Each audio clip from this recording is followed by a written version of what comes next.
Welcome to another trip down the Bourbon Road with your hosts, Jim and Mike.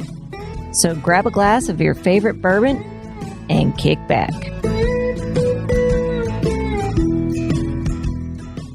Hey listeners, this is Big Chief from the Bourbon Road. And man, what a special episode we have for you today. We mentioned it on Monday that we're going to be here, but we are at Four Roses in Lawrenceburg, Kentucky. And guess who I have with me? I got their master distiller, the mastermind, Kentucky's own from Owensboro, Kentucky, Brent Elliott. Brent, welcome to the Bourbon Road, man. Hi, thanks for having me. Yeah. So, man, we are in here in your lab right now. This is kind of your backbone. You're a chemist, right? That's right. That's my background. You're a UK guy. Yeah, graduated UK, grew up in Kentucky, lived here most of my life. I was actually outside of Kentucky, living in Tennessee when the opportunity to work at Four Roses popped up. So I was really happy to get back here and doubly happy to be working in this industry. Now, they don't serve any mutton here, but from where you're from, they have mutton. Mutton, yeah. You can get burgoo here. Burgoo's big in Lawrenceburg. There's a burgoo festival coming up. Yeah, I saw later in September. Big old sign there, burgoo festival and stuff. Yeah, if I want good mutton, I have to go back to Owensboro. Well, there are a couple of great barbecue joints there, right? That are like world famous. Presidents go and eat there. Yeah. Oh, Moonlight, Old Hickory, Old South. Yeah, we've got our share of famous barbecue restaurants. I remember when I was growing up, I thought we were the barbecue capital of the world. That's and I remember I was on a road trip. I was really young. I guess we must have been going through Memphis or some other barbecue capital of the world, which I guess if you're looking globally probably is more recognized than Owensboro. Yeah. And I remember being upset about it. I was like, what are they doing saying they're the barbecue capital of the world? And then, years later, I'm like, oh, yeah, Memphis might be a little more well-known for barbecue than Owensboro, but still in my heart, it is the epicenter of barbecue. Of mutton. Well, we came here for your bourbon, most certainly, right? And to hear your story, hear Four Roses' story, but we always like to get first straight to the whiskey. You already got us a glass poured. What do you got poured for us right now? This is our Four Roses Bourbon. This is probably the easiest one to find globally. This is big in Japan, Europe, of course, here in the U.S. It's 80 proof. It is made up of all 10 of our recipes, which I'll probably get into here in a bit. But so this one, it's really special. I mean, especially this time of year, I think it's very crisp, easy to drink. If ever a bourbon was refreshing, I think this is it. So it's because it has all 10 recipes, so it's very complex. It's nuanced. It has hints of floral, herbal, spice, fruit, and just again very easy to drink. I can get it all in the nose. Everything you just mentioned. I get a little bit of honeysuckle in this. As a country boy, little bit of caramel in there. That sweetness is coming through. Like you said, today was a nice, crisp, almost fall-like this morning when I woke up. Because we only live like 25 miles from here, so nice John over here, right? Nice. I think it was 58 out this morning. Yeah, it's kind of perfect for that right here. Perfect bourbon weather. Well, cheers. Let's taste this thing. Cheers.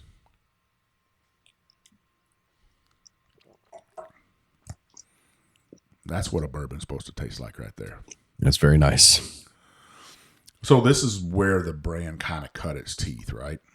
Yeah, this has been on the shelves longer than any of the others. This, and kind of going back to the 10 recipes again, this is where sort of the DNA for how we operate started. And the 10 recipes originally were used to create consistency in this product and in some other Seagram's products, but in particular this one because it used all the recipes. And it was from that foundation of the 10 recipes for consistency that we sort of built on that and started creating other products, but using these recipes in a different way to create different flavor profiles by selecting different recipes, different combinations, different proportions, and that sort of thing. So, but this is where it all started. And, this has been around for a long, long time. And, really here in the U.S. market, the first time we started to branch off was 2004 with the single barrel, and then 2006 small batch, 2019 small batch select, and we'll get to taste through all these, and I'll sort of explain as we walk through those. So some of our listeners are probably new to bourbon. Why the Four Roses name? Oh, yeah, I always forget to talk about that. That's that's the legend of Four Roses. And that actually goes back to our founder, Paul Jones Jr. He lived in Atlanta. He was selling whiskey down there. He was a whiskey merchant and rectifier, and he had to move up to Kentucky because Prohibition hit down that area of the country before it hit nationwide. So he had to pack up and move to Kentucky, and that's where he trademarked the name in 1888. And he named it Four Roses because he had been smitten by a lovely Southern belle. He'd proposed marriage to her. And she said, if my answer is yes, I will come to the grand ball this Saturday evening wearing a corsage of 4 red roses. And of course, she did. And so he named his bourbon Four Roses. Wow. Nice romantic story. Yeah. And the distillery here is also, it kind of has that Spanish theme look, right? It doesn't set really... It's a beautiful place, but you wouldn't expect it in Kentucky. No, you wouldn't. It's absolutely beautiful, and it is absolutely out of place. It would be more at home in Southern California than here in the bluegrass. But now, what was the reason behind that? We still don't know. It was built in 1910, and when it was built, it was originally a different company altogether. It wasn't associated with Seagram's or Four Roses in any way. Originally, it was Old Prentice. But in the mid-40s, Seagram's acquired this location just a few years after they acquired the brand. And then shortly after that, this facility started producing bourbon that went into Seagram's products, including Four Roses Bourbon. And of course, now it is strictly Four Roses. It is the Four Roses Distillery, and it has been for many years now. And you're right by a water source. The Salt River is right here, right? Yes, runs right along the property here. No wonder they built a distillery right next to a water source. Yeah, and there have been distilleries here for years and years. There are ruins of old distilleries across the street. All around this area, really. Yeah. Even across the Bluegrass Parkway over there, there's an old distillery. One of the first in Kentucky. Yeah, it's amazing the history that Lawrenceburg brings to the bourbon industry, and all the greats that have lived here or in Lawrenceburg or around Lawrenceburg, and then Four Roses coming back really to the States and being a major player in the bourbon industry.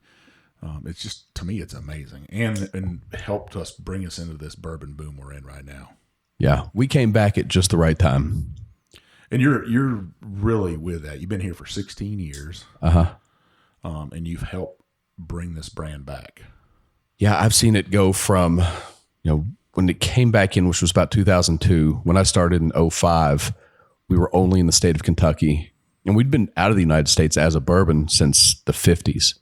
So, we were really starting from scratch. Actually, we were starting somewhat in a hole when we came back, because when Four Roses was taken off the U.S. market, there was a lot of equity in the brand. Everyone knew Four Roses, but the consumers' tastes were changing. So Seagram's had the idea to keep the name, but put a blended whiskey in the bottle. So all the bourbon went overseas. All the Four Roses straight bourbon whiskey was sold in Japan and Europe from the late 50s all the way up until, well, we still sell it there, but it was exclusive to those markets. And then in 2002, when Kieran came in and purchased the company from Seagram's, they brought it back. The problem was that blended whiskey had earned a pretty bad reputation. It wasn't, even for a blended whiskey, it wasn't the best blended whiskey. It was sort of a B blend. It was a bottom shelf kind of spirit.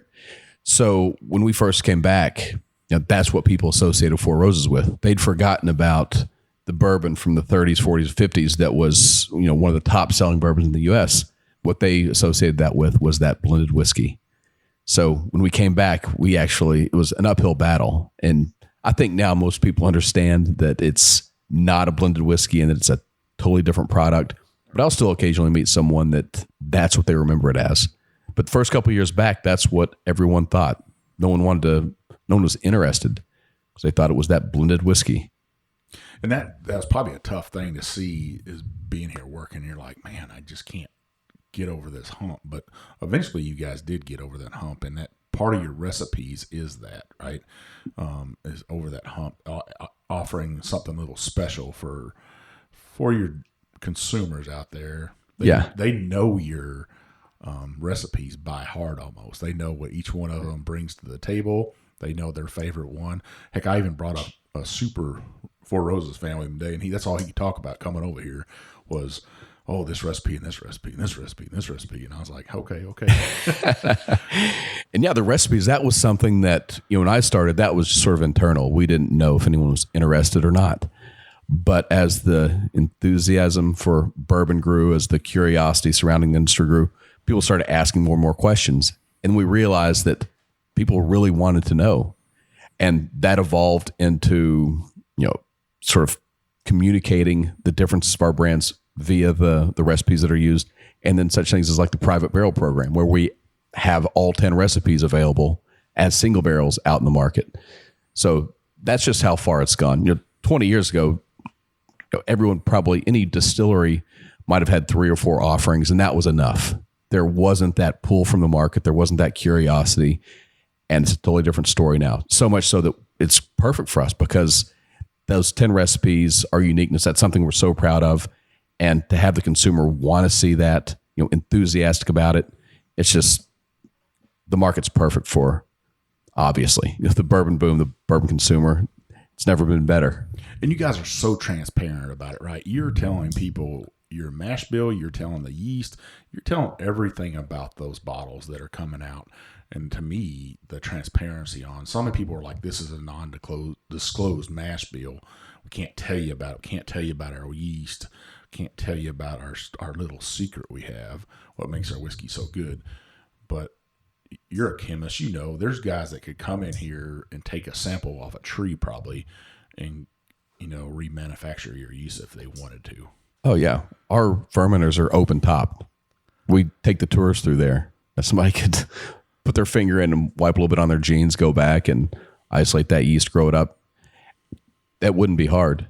But the thing is, they couldn't reproduce Four Roses, and they could have that yeast strain, but there's so many other variables that go into it. The water, the equipment that we have, the fermentation profiles, the mashing, the grains, the source of the grains, the distillation, distillation proof. I could go on and on. Right? Yeah, they're Master Distiller.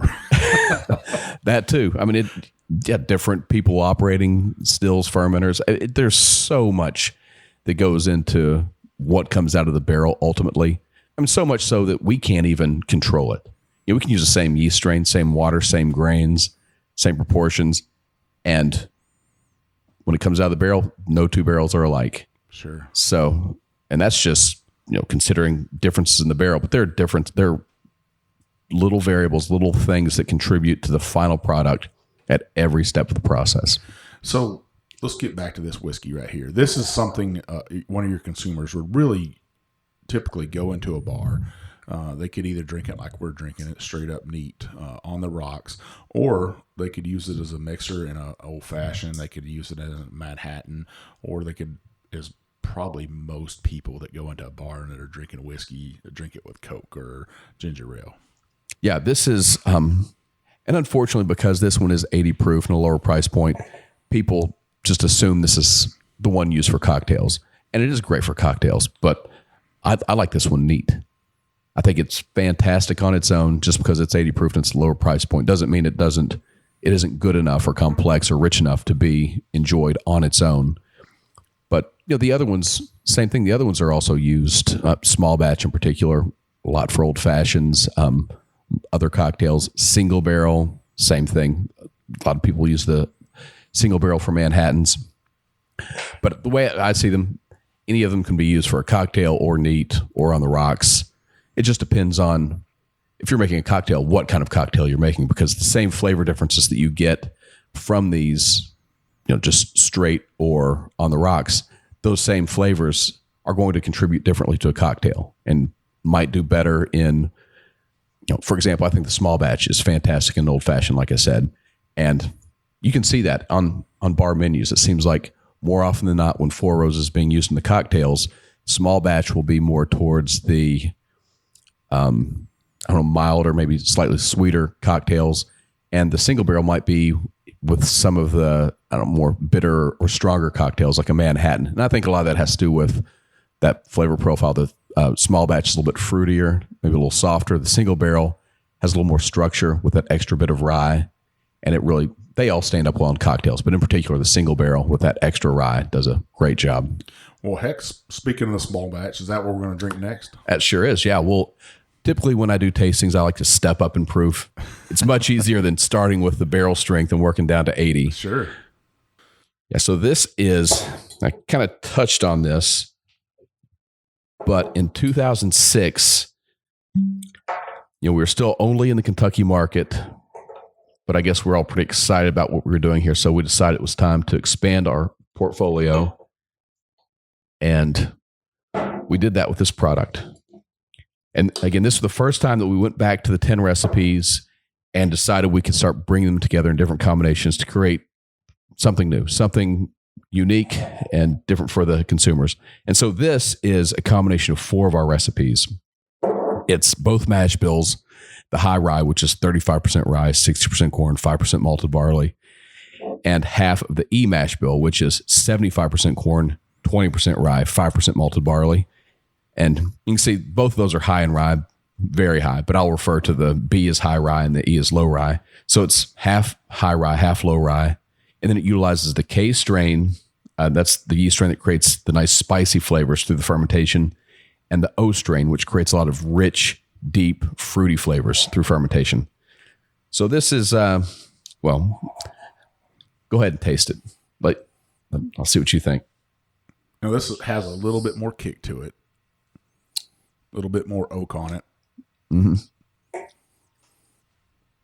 Some dark, to me, almost not a burnt caramel, but that almost burnt sugar smell you get off a caramel corn or a kettle corn when they're cooking it. If you've been in a fair, you smell that. A little bit of vanilla on there, but heck, I say cheers. Let's taste this thing.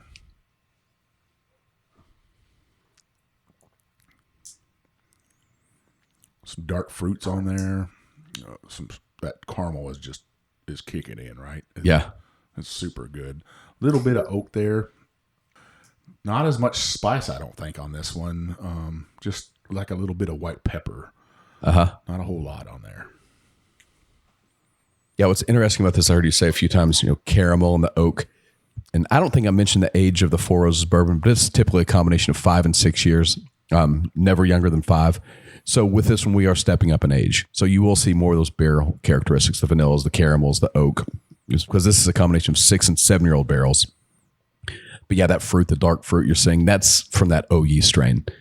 And that strain, that's only in this formula. It's OESO and OBSO, but combined, those are in this at 30%. So the majority of this is the K strain.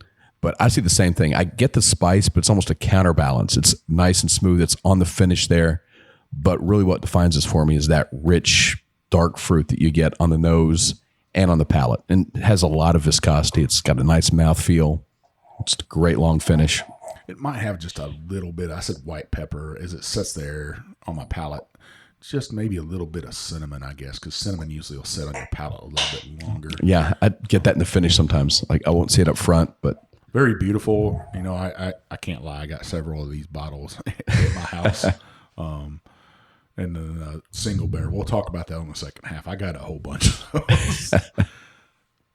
A beautiful whiskey. Now, what made Four Roses really decide to go from just the Four Roses bourbon to saying, hey, we want a small batch, we want a single barrel? Was you here at that time? I was not here for single barrel. That was 2004. Now, we did have a single barrel in Europe at that time.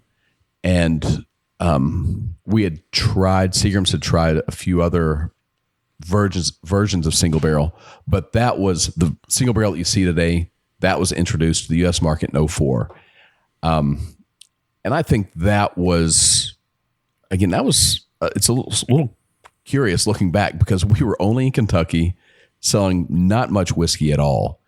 And still, as a company, we were so confident in what we had as far as the quality and the ability to create these different products that we were adding line extensions before we even had really much of a consumer base. So we added single barrel. We were selling just a few thousand cases. Then 2 years later, we wanted to do small batch. We were only in Kentucky. We were barely, scratching the surface in the Kentucky market. Other states, had no idea that we were even back as a bourbon, yet we're building our portfolio. And I think that the idea then was just, we were excited about what we had, and we had the inventory, and we decided we knew we were going to start going into the other states. So I guess just kind of building that portfolio before we branched out and really started, investing in the U.S. market. I remember driving through Kentucky, and I was stationed up in Michigan, and driving through here and stopping at a liquor store. And that was that 2003, 2004. And I remember seeing Four Roses. My wife's like, "That's a super beautiful bottle. Let's grab that." I was like, "I'm not going to buy it just because the bottle's beautiful. I want to taste some of it." Yeah. And the liquor store owner's like, "Hey, sir, if you want to try this." And I said, "Yeah." So he pulled some out, and we tasted it. I was like, "This is pretty good right here." So we picked a bottle up back then. Now, I wish I still had that bottle today. It's long gone. Yeah. But that was my first experience, like just driving through Kentucky on our way home and from leave, and picking up some bourbon. And I guess I might have been one of the first people outside of Kentucky to get that. Probably so. Yeah, if it was in that time period, yeah, you're in the small group that outside. I was in Tennessee, and I'd kind of heard of the brand because I'd seen the warehouses before, but I'd never seen Four Roses on the shelf. I had no idea of the quality or the story or anything until I applied for this job, and I was just 30 minutes across the state line. Sure. And so yeah, my first experience was 2005, and it was because I saw an ad or a posting on monster.com or somewhere for the job that I ultimately ended up taking here, working in the lab. And when I took the job, or when I came up to interview, I bought a bottle on my way. And that was the first time I held a bottle of Four Roses or ever tasted it. Was the night before my interview. Did you take it back to friends back in Tennessee and say, "Hey, you got to try this"? Or Oh yeah. I remember I actually, that following weekend, I had a bachelor party. It wasn't mine, but a friend of mine. We had a houseboat over in eastern Tennessee on one of the lakes over there, and I took a bottle, and that was I didn't take the job immediately. It took a few weeks of really thinking long and hard about it, and I think that was part of it. I took the bottle, shared it, talked about it. Everyone loved it, and I loved it. I knew that was a single barrel. The night before the interview, when I tried it for the first time, I was like, I know this product is here. The quality is here. This is fantastic. I just need to see the distillery, meet the people, and see what the plan is moving forward. And everything was perfect. Everyone was great. Of course, no one knew where the brand was going. They told me the plan was to try to branch out and grow the U.S. business. This was 2005. This was before the bourbon boom. It was a totally different world or the industry was totally different then. So it did take me a few weeks to accept the position, because it was a big leap. I was living in Tennessee. I had a good job. My wife had a job. We'd just gotten married. I just bought a house. So we thought we were, our lives were kind of coming, everything was coming together down there. And then I decided we came up here and took a tour of Woodford Reserve, and I thought, this is what I'd like to do. And that was on a Saturday. The next day I found that job, and it all happened kind of fast. I was like, this is what I want to do. I'm tired of, working at a job that I don't believe in, that, I can't get excited about every day. And I was like, this is something that I could truly love. So I chose, love over convenience and money, because I took a big pay cut. My wife came up here. She was unemployed all of a sudden. So it was a big move, sort of a big gamble, but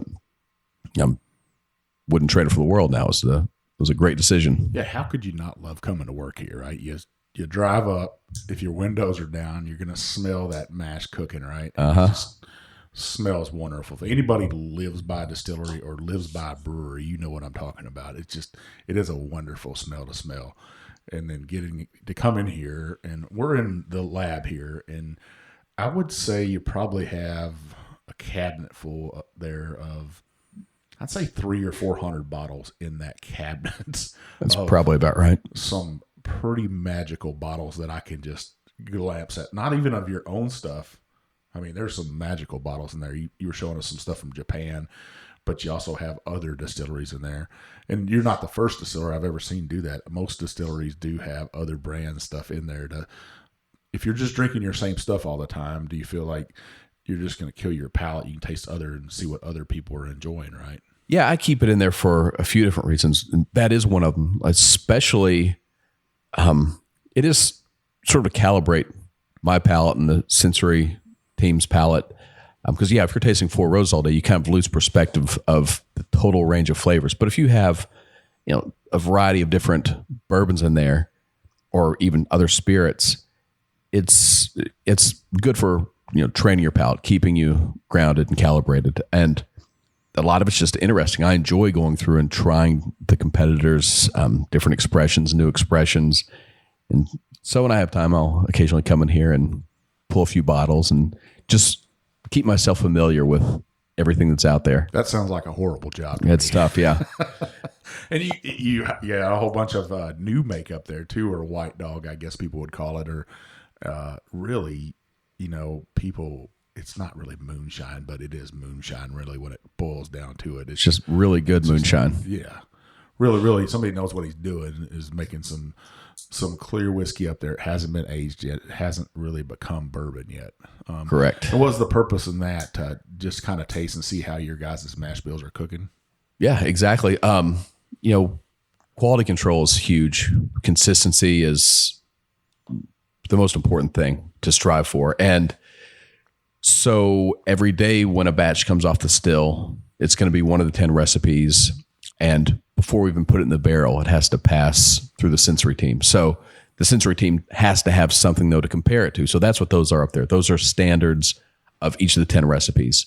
So every day when a batch comes off, it's set up, cut to 20% alongside the standard, and then the team will give it a rating. Every individual will come through. It's a 4-point scale, 4 being that it matches the standard perfectly. 3 could be there's some minor deviation.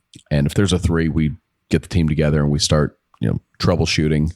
And 99 times out of 100, the 3 will just a blip, maybe a little bit of graininess, just something maybe slightly off, and then it comes back and no harm, it's a dead end. But if it's a 2 or a 1, then it's all hands on deck. There's something going on. And in most cases, if that happens, if it happens and it's a rejected batch, we don't put it in the barrel. And we're not shy about that. If there's a batch that comes off and we think it would be a waste of all that wood to put it in the barrel because it's not going to come out of the other end any better, we don't put it in wood. We'll ship it off to Louisville. There's a company that will redistill it and use it for industrial ethanol.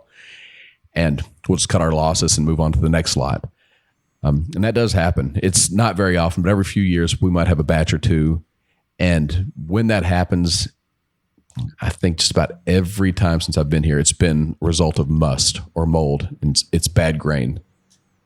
Now, do you guys do a sour mash here? Yeah, we do. So everything's a sour mash and stuff. And you're saying you bring in every time you've had a bad batch, that musty taste to it. It's probably the grain itself. Yeah. And we test every load that comes in. We test it in 6 spots. We have a big grain thief that will test different locations in the truck and different depths in the truck. So it's a pretty thorough sampling.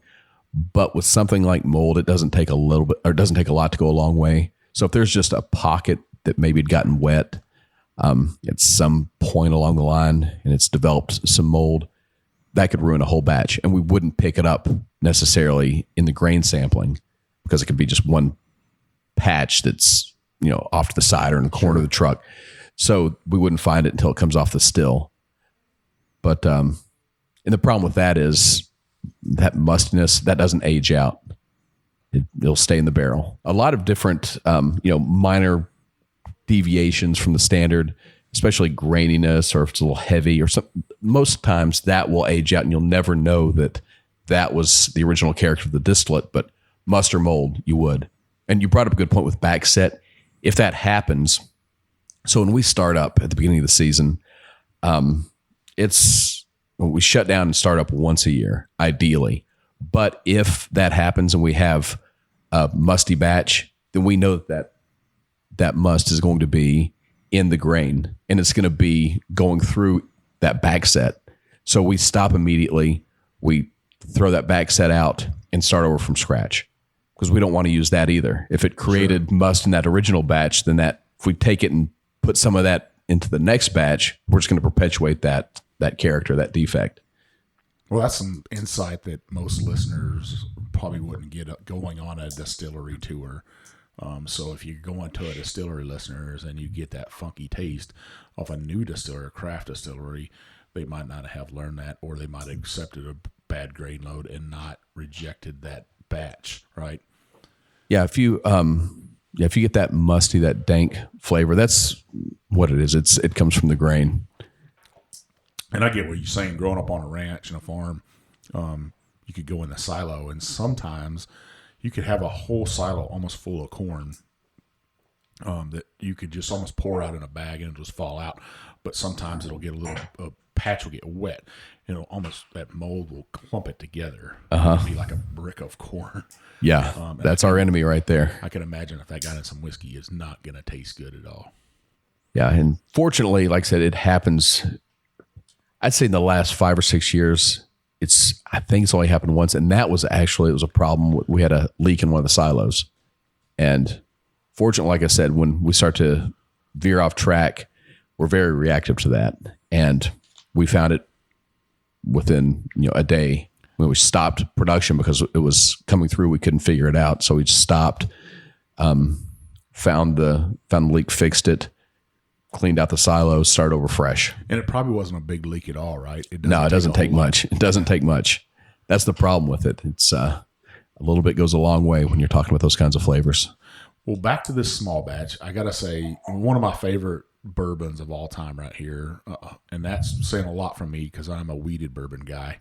That's probably a bad word at Four Roses. But no, I like weeded bourbons. I love variety. Well, heck, since you said that, when's Four Roses going to come out with a weeded bourbon then? It's a great question. I'm not going to never say never, but, no plans. No plans. You guys are like wild turkey. You have your thing. You do it good. You put out great rye bourbons. And to me, that's your thing, and I understand that. I always like to joke with every distillery that doesn't do a weeded bourbon. Yeah. Well, it's funny. I don't get asked that a lot. I get asked when we're going to do a rye whiskey about every other day, but that would weeded bourbon occasionally. But that would have been my co-host. He probably would have said, "Hey, when are you going to come out with a rye whiskey?" But you guys do your thing. You got a high rye bourbon, so that's good. Well, Brent, we'll take a short break. Listeners, hang with us. If you got to work, this is your 30 minutes to work. Make sure you push play when you get back in that car to drive home. We'll be right back.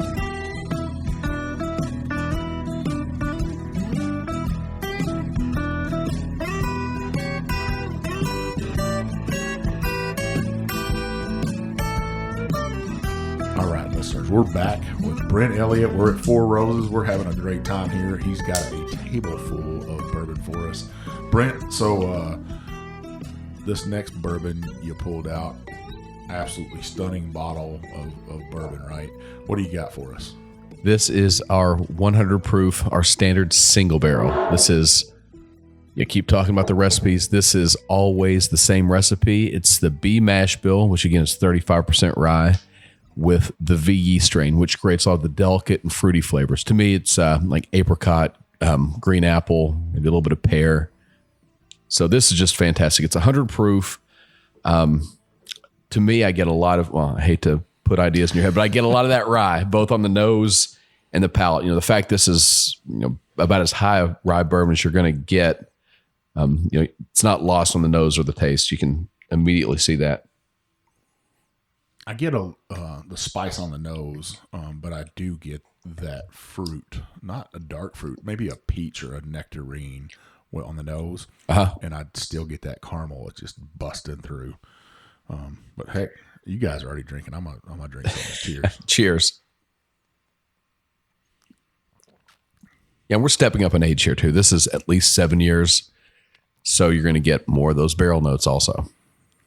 This is pretty delicious, folks. I'm telling you, the fruit is there, but that caramel, the sugar's there. Not a whole lot of spice, though. It's for I guess the higher rye you go, you kind of get away from that spice and you get more into that fruity flavor, right? Yeah, and rye is a tricky one. A lot of people refer to it as spice, and I do see it's a rye type spice. But when a lot of times when I'm talking about spice in these, I'm talking about the spice that you get from RK yeast strain also. And that's where you get more of the nutmeg, the allspice. It's more of those baking spices. So when I'm tasting rye, it's one of those flavors that if someone doesn't know what it is, you can't describe it. Rye in a whiskey tastes like rye in a whiskey, and nothing else tastes like it. So, and that's the flavor I get. And this is reminiscent of, you could tell me if I were, drinking this blindly and I weren't as familiar with it as I am, and you said this is a low rye whiskey, 55, 60% rye, I could totally believe that.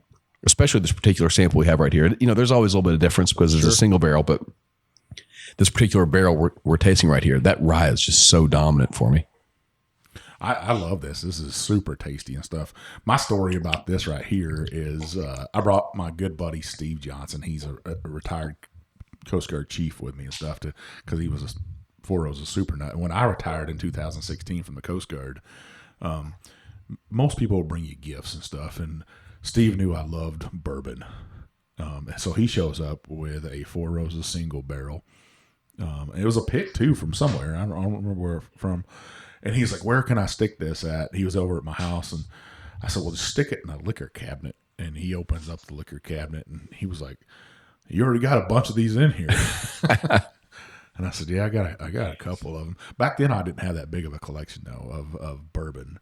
I probably had 30, maybe 40 bottles back then. And most people would probably say that's a big collection of bourbon. But since the podcast started, I've well surpassed that. Just by a tad bit. Little fringe benefit, right? Yeah, it is. Trying the different samples. And the good thing about that is I get to share whiskey and bourbon with great people that I've met across the country, our listeners. We try to share some of those samples with great listeners.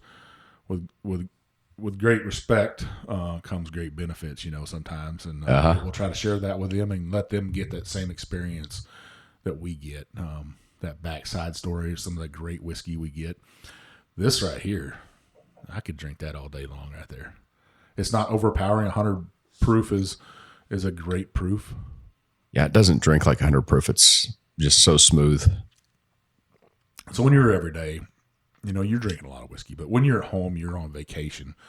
What does Brent drink? I kind of mix it up. I hate to say that I'm always on the clock because when I'm enjoying a whiskey at home or, outside of work, I'm not being critical and breaking it down. And, but I do always like to try to keep variety, whether it's within the Four Roses family, which typically if I'm drinking bourbon, it's going to be a Four Roses unless I'm at someone's house that wants me to try something or have guests over. Sometimes I'll do, tastings at home and pull out some competitors as well as our stuff. Not to say, ours is better, but here's the difference. This is what, a 90 proof 6-year-old tastes like. This is what a competitor's with, less rye or wheat or whatever tastes like.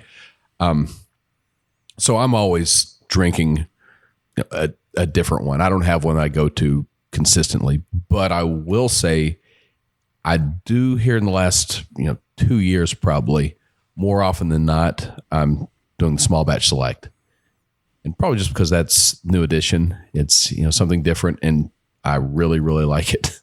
And you almost have an unlimited supply of it. Pretty close. Here in the lab, I do. Here in the lab, yeah. Hey, I need you to fill this bottle back up for me real fast.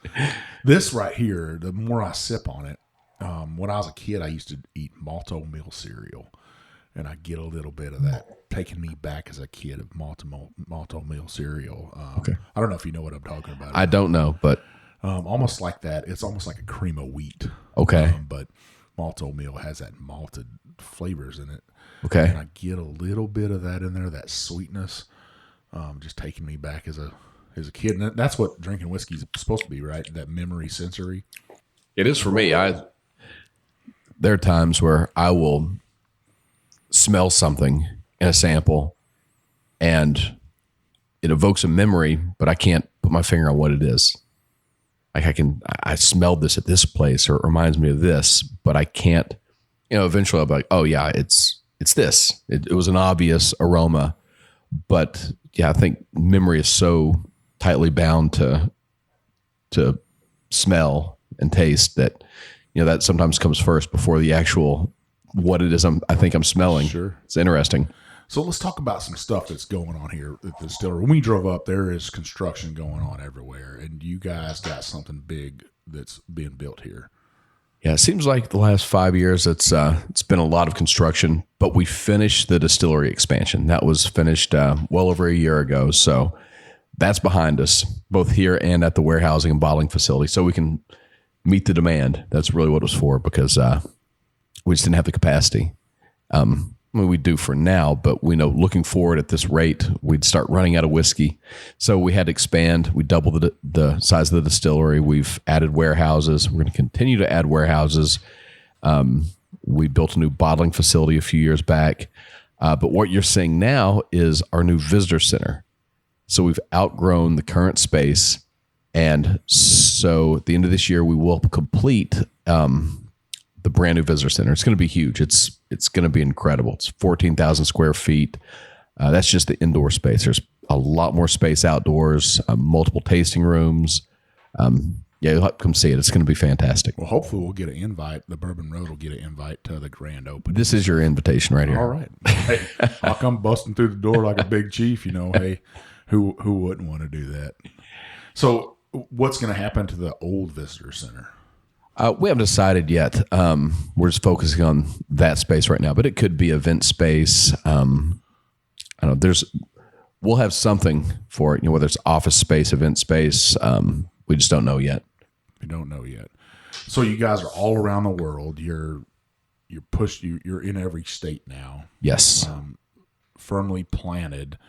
Is there any new plans for a new release or anything coming down the pike for you guys, or?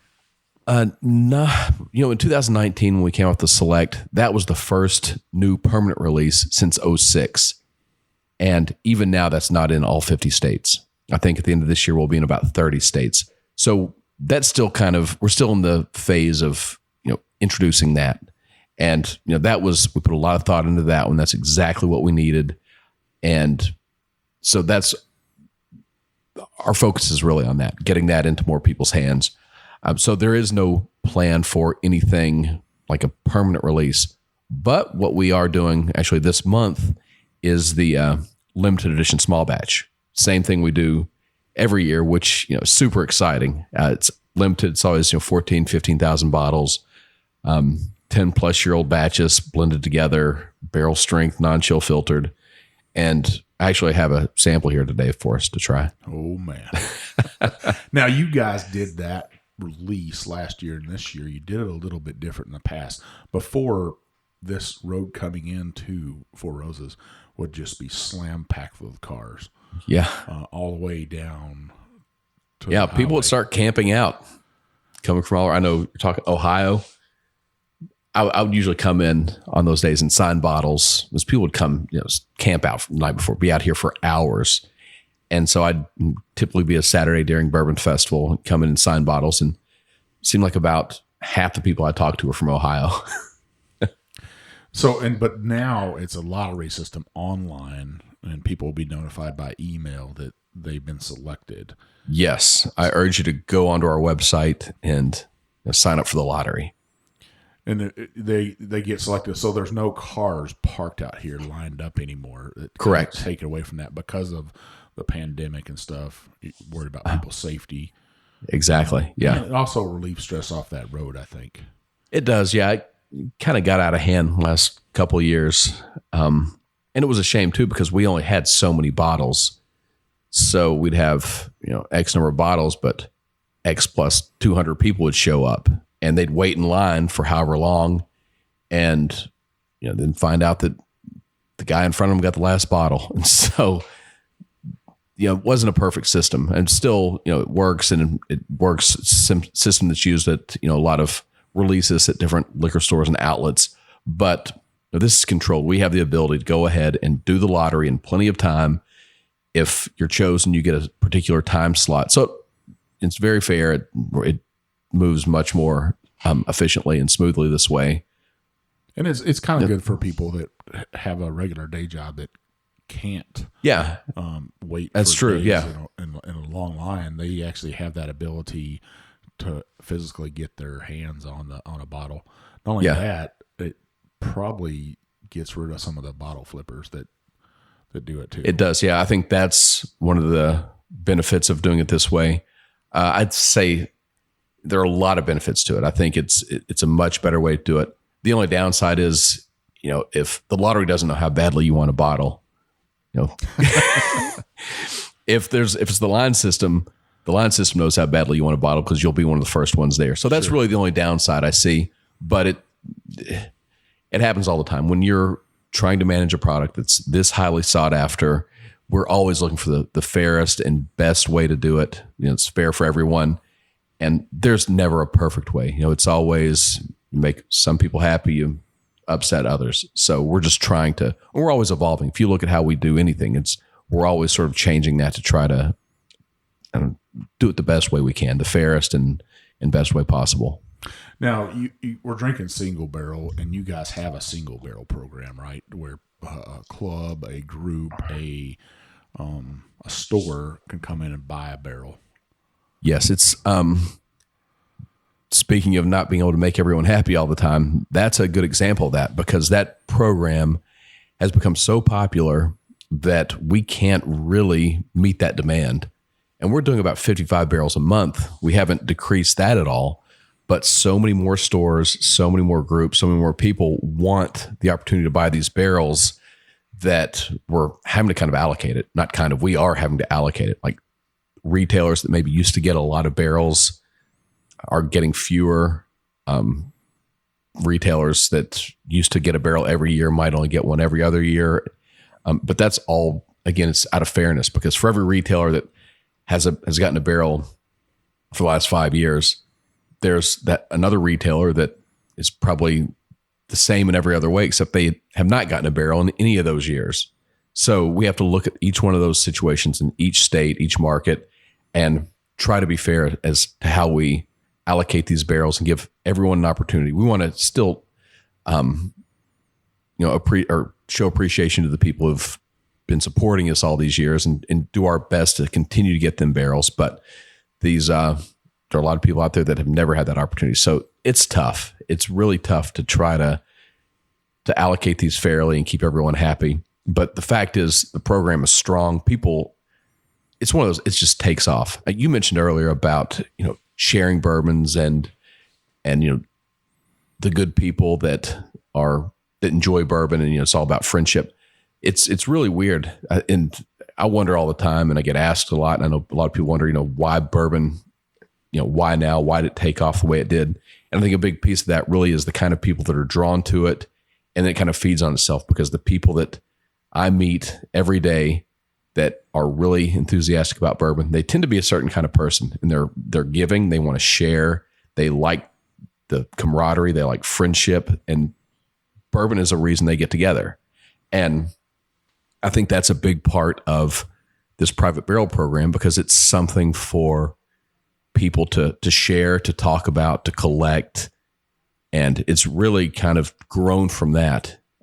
I talk to people sometimes that it's amazing what people in these groups will do. They'll get all 10 recipes and then take it upon themselves to dole it out into little bitty like medicine bottles and ship them all over the country to their friends. Yeah. And it's all about sharing. You won't find, what else do people do that with? I don't know. I don't know. I'm always surprised when I get something in the mail and I have all these little sample bottles, and yeah, I'm like, I would never be able to drink all that. Yeah, it's people just saying, because I like you, I want to share this experience with you. I want you to taste and enjoy what I'm enjoying. And it's a very positive thing. I think it is, and it helps build that bourbon boom, right? It's building our community. of like-minded people that also are very, very giving, not only to their friends, but to charities. And how many that's times I've another seen piece of it. great Yeah. bottles. You were just talking about that, sending a gift basket, and how I'm sure that Four Roses gets asked all the time, can you help with this charity or that charity? And I know I've seen bottles of your guys that came straight from you that go to charities to help out a good cause. Yeah, it's amazing. It almost feels like you're cheating. You throw a bourbon gift basket in there, people will pay a disproportionate amount of money. If you have a good cause and just a bottle of bourbon, it's just amazing. I saw just an empty barrel, maybe some residue left inside of it, probably a little bit. You probably get a bottle out of there if you really tried. Just that barrel, I think, went for $5,000 at an auction. And it was for a good cause. And I love seeing stuff like that. I love seeing bourbon being used for good. It makes you have a good feeling. I'm sure as a master distiller, that's a good feeling. Oh, it's fantastic. I did an event last week. It was with Norton Healthcare in Louisville for the Children's Hospital. They auctioned off a barrel, the barrel selection, $37,000, one barrel. That's a lot of money. Yeah, it's probably 150 bottles. That's a lot. Yeah, see, that's exactly it. It's not about the bourbon. It's more about the charity because the people want to give, but it's just more of a reason to give. It's a fun way to give, to get something back, and you've got a story, you've got the bottles. It's amazing the synergy you get when you take charities and bourbon. And again, I think it's because going back to the kind of people that enjoy bourbon, they're good people.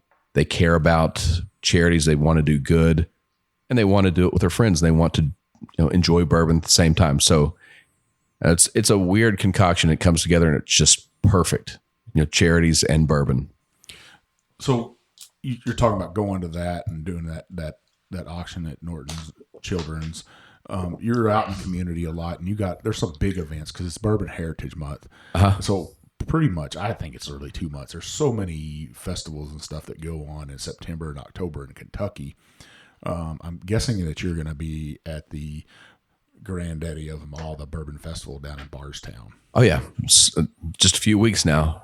Yeah, I'm looking forward to that one. They're going to revamp it a little bit this year. So, last year was totally different, all virtual.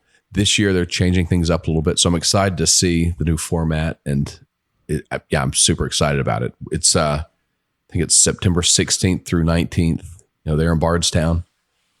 So yeah, I urge anyone that has some free time to come out. Yeah, if you don't have tickets already, people are reselling those tickets right now that they plans have changed. So it's sold out. Everything is sold out.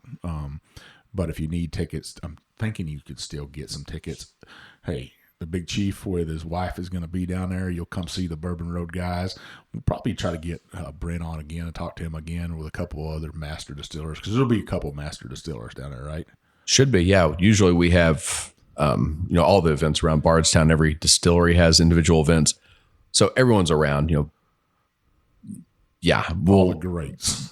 You'll see a lot of people in the industry all weekend long. Yeah, and we got Bourbon on the Banks that we're going to be at. Good. Right down the road. Are you going to be there? I'll be there. I think the Friday of it. I think I'm out of town that weekend, but I'll be there Friday for something. VIP auction. Yeah, I've got a lot of events. I sort of take them as they come, but I think that sounds right. I think it's a Friday night VIP auction that I'll be at. So we're talking about Bourbon on the Banks, Frankfort, Kentucky. It is the 22nd is that VIP auction. Tickets for that are $100. You can go to the bourbononthebanks.org and you can check that out. It's a lot of money, but you'll get to rub elbows with some of the industry greats there, like Mr. Brent Elliott here. You'll get to bid on some very, very limited bottles. So check that out. Now, Brent, you're pouring us another pour. What's this of? This is the small batch select that I was just talking about. Have you had this one before? I have. Well, I was kind of hoping you hadn't, so it'd be a surprise. But I'm glad that you have had it. I haven't had this bottle though. Now, have you had this before, Steve? He said, yeah. Okay. Well, yeah, we're all very proud of this one. This one, like I said, it came out in 2019. First year, it was just 5 different markets. At the end of this year, it should be about 30. So we'll be all over the country here in the next year or two. But this one really was to fill in a gap. Not that we had a huge gap, we started looking at our portfolio. We looked at the modern consumer and realized that we probably needed something that was higher proof and non-chill filtered that consumers could get anywhere. You can get that with the private selections, but they're not easy to find. So that was the idea. We went 104 proof, non-chill filtered. And because it's a small batch bottle, it's a small batch concept, it's the same thing, bringing different recipes together in a different combination or a unique combination to create something totally different. And this is both mash bills, the high rye and the low rye, in 3 different yeast strains. It's the V, which is the delicate fruity strain. That's the same one's in the single barrel. The F, which creates a minty kind of herbal characteristic, and the K, which is spicy. So together they create something really unique, like a almost berry-like type fruitiness. Really, I shouldn't be giving you tasting this. I want to hear you first. I'll say this: it's really good and has a great finish. What do you think, Mike? I do get some dark fruit on there, and maybe that whole mixture together is why I'm getting that dark fruit. It says delicate fruit, but I get a little bit something different on there. A lot of those baking spices are coming through. That nutmeg. I can't put my nose on it. There's something in there I'm smelling that's a little bit different. Not as many caramels, a little bit less caramel on this one, maybe.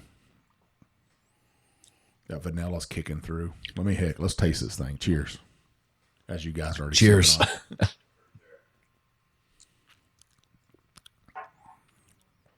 Still not as much. It's not that pop in the mouth, with too much spice for me. And I think that's why for a weeded bourbon drinker, that's why Four Roses is so beautiful, is because it's not going to have that pow to it to where it's going to kick you in the tongue. It's not going to be that whiskey burn. You're not going to get that giant Kentucky hug. Even though this is a sour mash, you're still, it's nice. It's nice flowing. It's a nice even bourbon on all of your expressions. Yeah, and this one, especially, it's 104 proof, but I think what you're saying here is it's so smooth, almost velvety. You're not getting that kick. And I'm getting a little bit more cinnamon spice, I think, with this one. Remember back in the day, and I know you're probably right up this alley, cinnamon toothpicks you used to get. Oh, yeah. That's what I'm getting, that nice, beautiful cinnamon. Yeah, I get a lot of that on the finish. Yeah, absolutely. Almost like almost cinnamon candy too that you could get and drink on. That's very beautiful expression. I love it. I just, it's easy to love a Four Roses bourbon, hands down across the board. There's not a bad expression from your lowest expression, which a lot of people probably overlook, to the top of the line, right? I mean, that's why people line up down the road. Well, this is a great one, but what we're really interested in is your new one. You got that we're talking about, the lottery system, right? That's right, the 2021 limited edition small batch, and got a sample right here. So let me see that glass, and I'll pour it for you. So this, I mentioned the small batch concept. That's exactly what this is. We do this every year, and it's another way to showcase just how unique we can be by bringing these different recipes together in different combinations. This year, it's 4 different batches and 4 different recipes. So it is an OESV, which is the low rye mash bill with the delicate fruity yeast, a 16-year-old batch of that. And that's in here at 58%. Then we have an OBSV, 16 years old, at 13%. An OESK, 12-year-old, at 23%. And then at the smallest percentage, but maybe creating a lot more impact than the percentage would indicate, an OBSQ at 14 years old. And that Q, that is the our floral yeast strain that at younger ages really comes across with a rose petal potpourri type aroma. But as it starts to age a little bit more, it gets more candied and sort of a unique fruit. And at 6% and at 14 years old, I think that's just enough to really give the nuanced fruit that I think defines this bourbon here. Man, once you said rose petals, especially like a potpourri, like dried rose petals, I get that in that nose. Some dark caramels, definitely some oak in there. It's a power. And this is a lot darker, even a little bit darker than your single barrel. It's in the setting in the bottle.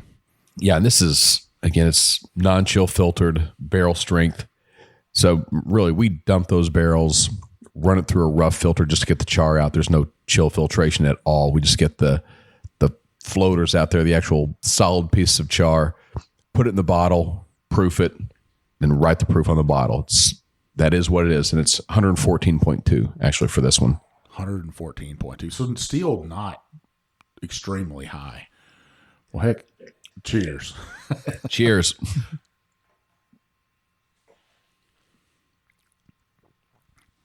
Well, that thing is mouth coating. Yes. A caramel bomb there really just went off in my mouth. It just is all there with that dark fruit. For 114 proof, it doesn't drink like that. I would have thought this would have been in that 100 range, and maybe that's because it's so oily. No spice, no kick. It is, man, I'd almost call this a summer sipper. No, I'd say this is beautiful for the weather we're having today. Good Lord, this is good. Yeah, for me, I don't get, at 114, you'd expect some burn. I don't get burn from that, but I do get intensity. All those flavors, especially when they first hit my palate, it's like they're also intense or bright or robust, that it takes a second for them to kind of unfold. But once they start unfolding on my palate, I get all those layers. A lot of those things you mentioned, the oak, the caramel, I almost get like a berry-like fruit, and it kind of evolves into a little bit of spice on the finish, some more of those oak tones. Someone yesterday was saying cigar box, and I like that, sort of that cigar box type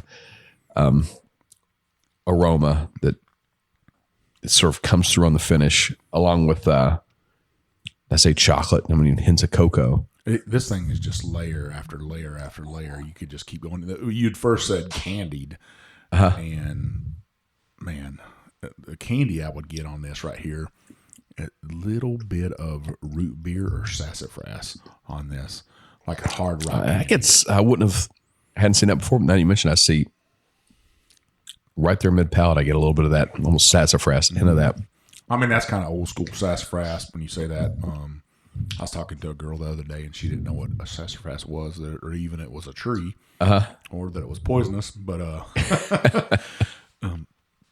when I said that to her, I said, "This is what I get in this is sassafras," and she was like, "What is that?"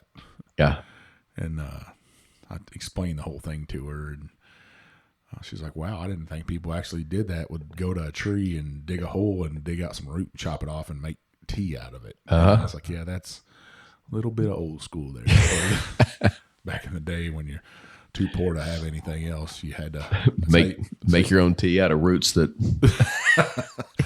you had on the property. Yeah, there was nothing wrong with that, and it still was beautiful. Man, listeners, if you are not in the lottery, you want a chance. Now's your chance today. If you got to pause right now, you want to get your hands on this, you want to do it right now. And I want to say, you go to the website, go to bourbons, and it'll show all the different bourbons we have. Click on limited editions, then click on the 2021, and then the link will come up. I had to have the marketing team show me that, because I got on, I was like, I can't find this. Someone had asked me, and I was trying to walk them through it, and I was like, it's not on here. It's on there, trust me. They just made you work for it a little bit. All of your listeners, I'm sure, are more computer savvy than I am, so they'd have no problem. But if anyone does, do what I just said.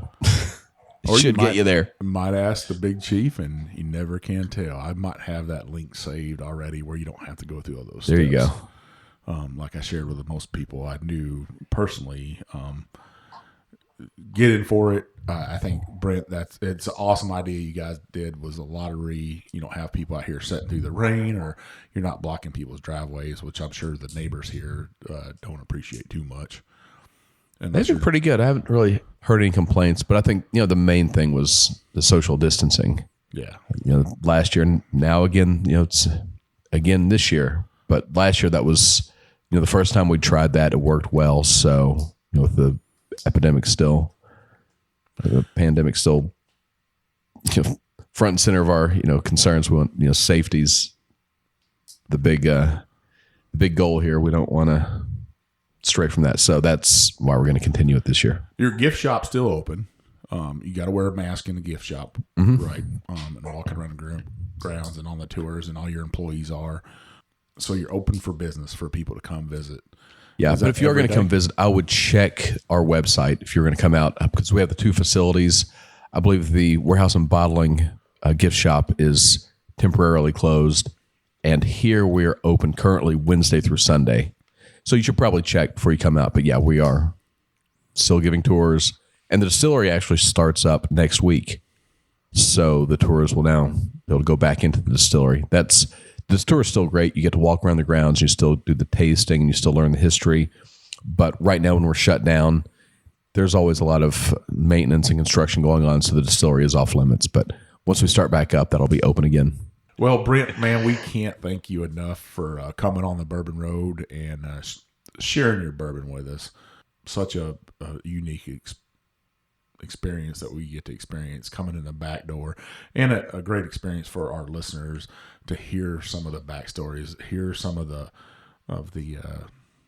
insight into how your whiskey gets made. We really appreciate it. Well, it's been a pleasure. Thanks for coming out and having me on. Yeah. Anytime. I look forward to seeing you at the Bourbon Festival and at Bourbon on the Banks for the VIP auction there. And I will guarantee you that I will definitely be here for your grand opening of your new visitor center. When usually what I'm talking about, listeners, is they'll bring the press in and they'll do a media event. So I'm looking forward to that. So once again, cheers. Thanks for sharing your whiskey with us. Listeners, you can find us on almost all social media. You can find us on TikTok, Instagram, YouTube, Facebook. Heck, I don't even know what else is out there. We also have a private Facebook group called the Bourbon Roadies, 2,300 strong. You want to check that out. 3 rules you got to answer.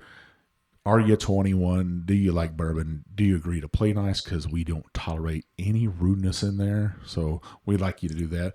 We also have our website, thebourbonroad.com. You can find our reviews and my articles on there. I write about every show. Usually not about the show itself. Usually it's about just what I'm thinking about that day. A little bit of history. Just some thoughts I put down. You can also find our swag on there, the Bourbon Bullshitter t-shirt. You want to grab one of those.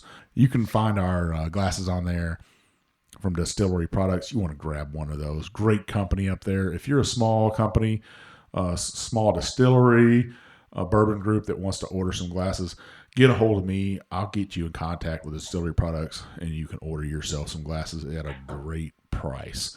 What we would like you to do, so you'll keep listening to us, go up and scroll up, hit that subscribe button. That'll tell you, hey, these two jokers got another episode coming out. We do 2 episodes a week, a review and this long show with great guests like Brent Elliott from Four Roses. Make sure you hit that subscribe button. Then what I need you to do, you know what I'm going to ask you to do, is scroll on down, hit that 5-star review, because you know what happens if you don't. The big bad booty daddy of bourbon is going to come to your house. I'm going to bring some of this Four Roses bourbon with us. We're going to drink it all night.